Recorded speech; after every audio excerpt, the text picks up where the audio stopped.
Hello dear students, welcome to KSM tutorial. आज आम 10म श्रेणी माध्यमिक व्याकरण बहिर प्रथम अध्याय वाक्य विचार वाक्यर प्रकार भेदर प्रश्नावली नंबर 1 रु 10 जाए आलोचना करिबा।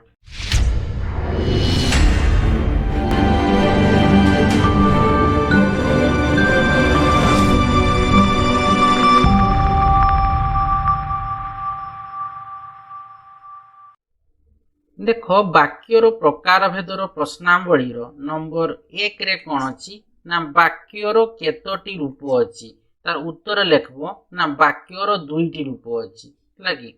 तो देखो वाक्यर केतोटी रूप अच्छी तार उत्तर कौन आसला ना वाक्यर दुईटी रूप अच्छी यथा फास्ट होची हमर गठनात्मक रूप, सेकेंडटा होची हमर प्रकार्यात्मक रूप। बुझी हला। तो देखो 2 नंबर क्वेश्चन रे कौन अच्छी ना गठन रूप दृष्टि वाक्य केते प्रकार। तो देखो गठन रूप दृष्टि वाक्य होची 4 प्रकार। केते प्रकार ना तार उत्तर कौन हबो ना 4 प्रकार हला कि 4 प्रकार बुझे लगी। गठन रूप दृष्टि वाक्य होची केते प्रकार ना 4 प्रकार बुझी लगी नहीं। तो कौन कौन ना गोटे होची सरल वाक्य, आ गोटे होची यौगिक वाक्य, जटिल वाक्य और मिश्र वाक्य। तो खाली कहिछि केते प्रकार बोली हम खाली 4 प्रकार लेखबा। जदि कहिता कौन कौन कहिथंता हेले हम लिखिथांते कौन सरल वाक्य, यौगिक वाक्य, जटिल वाक्य और मिश्र वाक्य। बुझी हला कि। तापर देखो 3 नंबर क्वेश्चन रे कौन अछि ना अर्थ प्रकाश बा भाव प्रकाश दृष्टि वाक्य को केतोटी भाग रे विभक्त करा जाईछि ना वाक्य को होची तार उत्तर कौन हबो ना 5टी भाग रे विभक्त कराइछि। 5टी भाग रे विभक्त कराइछि। 5टी भाग रे विभक्त करा जाइछि। बुझियला। अर्थ प्रकाश बा भाव प्रकाश दृष्टि वाक्य को केतोटी भाग रे विभक्त करा जाइछि ना 5टी भाग रे विभक्त करा जाइछि। खाली कहिछि केते भाग रे विभक्त करिछि तेनु हम लिखुछे 5टी भाग रे विभक्त करा जाइछि। कोन कोन जदि कहिथांते तबे कोन हबो ना 1 रे हबो विवृति सूचक वाक्य, 2 रे हबो आदेश बा अनुरोध सूचक वाक्य, 3 रे हबो कोन ना प्रश्न सूचक वाक्य, 4th रे हबो हमरो विस्मय सूचक वाक्य, 5th रे हबो हमरो नास्ति सूचक वाक्य हैला कि। तो 5टी भाग बुझियला कि नै। तापर देखो 4 नंबर क्वेश्चन रे कोन कहिछि ना सरल वाक्य काहाकू कहंती दृष्टांत सहित बुझाओ। बुझियला। तो तार उत्तर देखो ए साइड में लिखि दोछि हैला। तो देखो तार उत्तर कोन आसला सरल वाक्य रो उत्तर होछि गोटिए मात्र समापिका क्रिया थिबा वाक्य को सरल वाक्य कुहा जाय। उदाहरण देखो राम दरिद्र मानकर सेवा करंती। तो सी सेवा करंतीटा होछि समापिका क्रिया के पई राम दरिद्र मानकर सेवा करंती से कोन समापिका क्रिया। सेवा करंतीटा होछि कोन समापिका क्रिया। सी ठीक से ऊपर देखो आउट उदाहरण होछि मु भात खाए। तो ए खाएटा होछि कोन ना समापिका क्रिया। समापिका क्रिया बुझियला। तो समापिका क्रिया कहले हमें कोन बुझुचे ना जेउ क्रिया द्वारा वाक्यर समाप्ति बा संपूर्णता सूचित होई थाय ताहाकू समापिका क्रिया कुहा जाय। देखो मु भात खाए तो माने कोन समाप्त होउची कि नै बा समाप्ति सूचित होउची बा संपूर्णता सृष्टि होउची संपूर्णता सूचित होउची। ता माने एठू हमें कोन जानले ना गोट लागि तेनु खाए सेवा करंती एगुडा कहउची समापिका क्रिया। तेणु गोटे मात्र जदि समापिका क्रिया थी वाक्य को आम कहबा कोन ना सरल वाक्य। और समापिका क्रिया कहले हमें कोन बुझुचे ना जेउ क्रिया द्वारा वाक्यर संपूर्णता बा समाप्ति सूचित होइतै ताहाकू समापिका क्रिया कुहा जाय। बुझियला कि नै। आ गोटे देखो उदाहरण लुलु पुरी गला। ता माने कोन एटे गलाटा होची समापिका क्रिया। माने से लुलु पुरी गला ता माने कोन से तार पुरी जीवाटा तार कोन हला समाप्ति तने गला से ऑलरेडी जाई माने पूरी गलाणी। बुझियला गला माने कोन से पूरी गला बुझी होची कि समाप्ति होची कि नै ओता संपूर्णता प्रकाश पाउची। तेनु एटा होची कोन ना गलाटा होची समापिका क्रिया। बुझियला। तापर देखो 5 नंबर क्वेश्चन रे कोन अछि ना जटिल वाक्य कोन उदाहरण देई दर्शाओ। जटिल वाक्य कोन उदाहरण से दर्शाओ। देखो तार उत्तरटा मु इस्ते देखि दोजी तळे हला कि हला। तो जटिल वाक्य रो उत्तर कोन तार डेफिनेशन कोन आसला ना 2 बा ततोधिक परस्पर सापेक्ष खंड वाक्य रो समन्वय रे जटिल वाक्य गठित हुए हला कि। उदाहरण देखो अजा जेते बेले घरे पहुंचिले सेते बेले रतन घरे नथिला। ता माने कोन दुईटा खंड वाक्य आसला। देखो अजा जेते बेले घरे पहुंचिले एटा खंड वाक्य, सेते बेले रतन घरे नथिला। तो जेटा मिसी जेते गला सी आसी गला जटिल वाक्य। माने अजा जेते बेले घरे पहुंचिले सेते बेले रतन घरे नथिला। तो आम कौन जाने जटिल वाक्य डेफिनेशन ना दुई बा ततोधिक परस्पर सापेक्ष खंड वाक्यर समन्वय जटिल वाक्य गठित हुए। ठीक से देखो आ गोटे उदाहरण को लक्ष्य करो ना दरकार समय जे साहाय्य करे ताकू उपयुक्त बंधु कह जाए। तो देखो ये दरकार समय जे साहाय्य करे ये गोटे खंड वाक्य ताकू उपयुक्त बंधु कह जाए ये गोटे खंड वाक्य तार दुईटा खंड वाक्यर संयोग कौन है गोटे जटिल वाक्य सृष्टि है कि नहीं तार दरकार समय जे साहाय्य करे से गोटे खंड वाक्य ताकू उपयुक्त बंधु कह जाए मिशीगले कौन है ना दरकार समय जे साहाय्य करे ताकू उपयुक्त बंधु कह जाए ये हूँ जटिल वाक्य बुझीगला। तापर देखो 6 नंबर कौन अच्छी ना यौगिक वाक्य कहले कौन बुझ दुईटी दृष्टांत दियो। देखो ये 6 नंबर उत्तरटा मुझे लिखी दूसरी है कि ये हूँ 6 नंबर उत्तर। तो देखो यौगिक वाक्यर डेफिनेशन तेरे कौन ना परस्पर निर्भरशील दुई बा ततोधिक सरल वाक्यर समाहार जोगे गठित वाक्य को यौगिक वाक्य कह जाए। उदाहरण देखो 3टा उदाहरण देखो दुईटा उदाहरण कही दुईटी दृष्टांत दियो। तो देखो दुईटी दृष्टांत दियो कही कि मनोज श्रेणी रे बसिला मात्र पढ़ी पारा ना। तो देखो दुईटा मनोज श्रेणी रे बसिला मात्र पढ़ी मात्र देखो लगी सी गोटे कौन ना ये हूँ अव्यय पद बुझीगला ये हूँ कौन ना अव्यय पद बुझीगला। ठीक से देखो माँ भल करी रोसई शिखाइले किंतु बबीता रोसई करी पारिला नहीं। देखो किंतु लगी किंतु भी हूँ आमर अव्यय पद बुझीगला ये भी आसीगला आमर अव्यय पद ताने कौन जिते दुईटा परस्पर निर्भरशील होते दुई ततोधिक सरल वाक्य देखो माँ भर कर शिखाइले बबीता रोसई कर तो जोगी वाक्यटा को दुईटा वाक्य को जोग कर किंतु मन श्रेणी बसिला पढ़ी पारा नहीं। तो देखो मात्र लगाला मैंने गोटे अव्यय पद।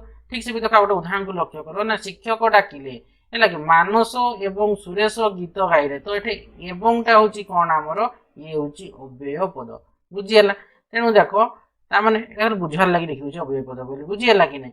तो देखो यौगिक वाक्य मैंने कौन जान ना परस्पर निर्भरशील दुई बा ततोधिक सरल वाक्यर समाहार जोगे गठित यौगिक वाक्य कह जाए। उदाहरण हूँ मन श्रेणी बसिला मात्र पढ़ी पारिला नहीं ये हूँ अव्यय पद बुझला मात्रटा मात्रटा हूँ कौन अव्यय पद।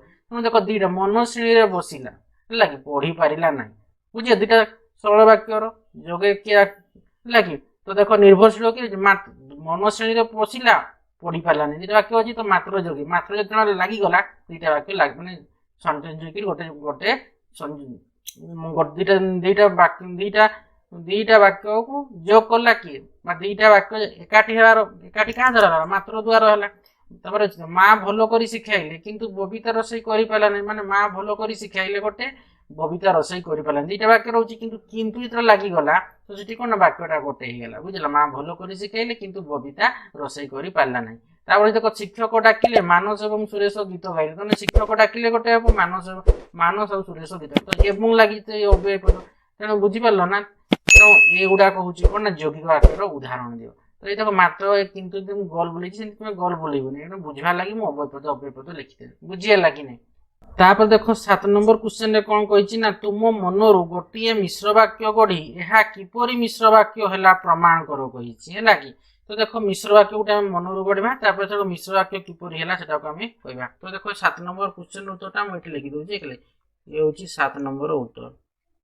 तो देखो 7 नंबर कौन थी ना गोटे मिश्र वाक्य गढ़ा यह किपरि मिश्र वाक्य है प्रमाण करवा। तो उत्तर कौन लिखब ना जेकोसी प्रकार वाक्यर समन्वित रूप को मिश्र वाक्य कह जाए। उदाहरण राम कमा गीता और सीता जिते स्कूल जाऊे से जोर वर्षा होता।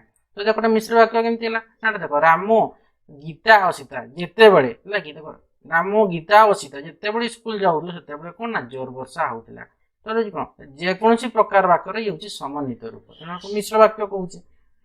देखो 8 नंबर क्वेश्चन रे कौन कही। तो देखो 8 नंबर कौन कही ना प्रधान वाक्य क्या कहती है लगी। तो देखो प्रधान वाक्य संज्ञा कौन ना जो वाक्य अन्य कौन वाक्य किंबा खंड वाक्यर साहाय्य बिना निजे निजर पूर्ण अर्थ प्रकाश करने को समर्थ हुए प्रधान वाक्य कह जाए। तो देखो ये 8 नंबर उत्तरटा मुझे लिखी दूसरी है कि। तो देखो प्रधान वाक्यर संज्ञा कौन ना जो वाक्य अन्य कौन वाक्य किंबा खंड वाक्यर साहाय्य बिना निजे निजर पूर्ण अर्थ प्रकाश करने को समर्थ हुए प्रधान वाक्य कह जाए। तापर देखो 9 नंबर कौन अच्छी ना अप्रधान वाक्य कहले कौन बुझ। तो देखो तार उत्तरटा मुझे लिखी दूसरी 9 नंबर उत्तर।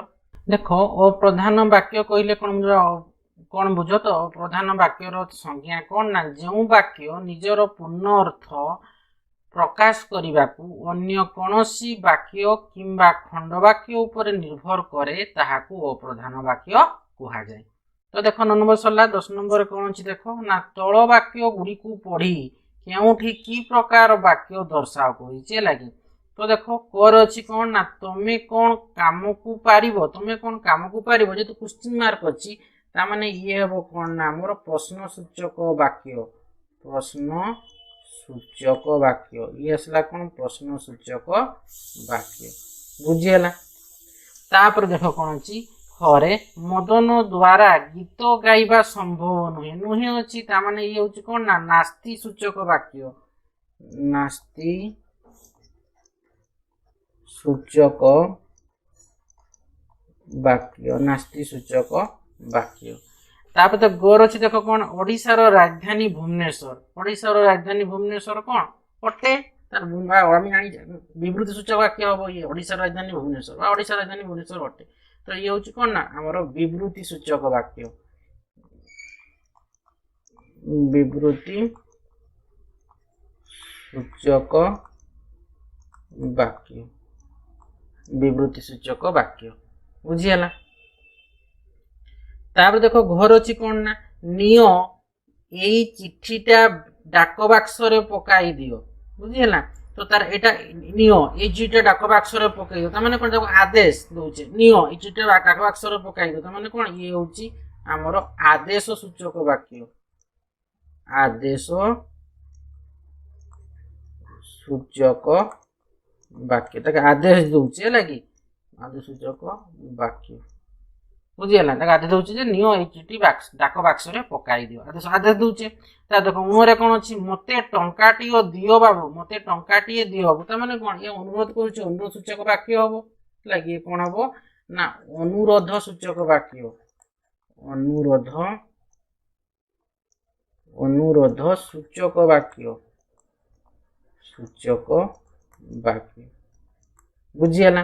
तापर देखो चोर अछि आजि की टाण खरा देखो गोटे विस्मय सूचक चिन्हटा अछि कि नै त विस्मय सूचक चिन्ह माने कोन हबो ये विस्मय सूचक वाक्य हबो आजि की टाण खरा ना विस्मय आजि की टाण खरा विस्मय सूचक आश्चर्य हो बुझिलै न ये हबो कोन हमर विस्मय सूचक वाक्य विस्मय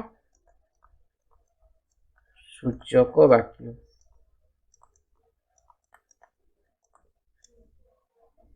बुझीगला।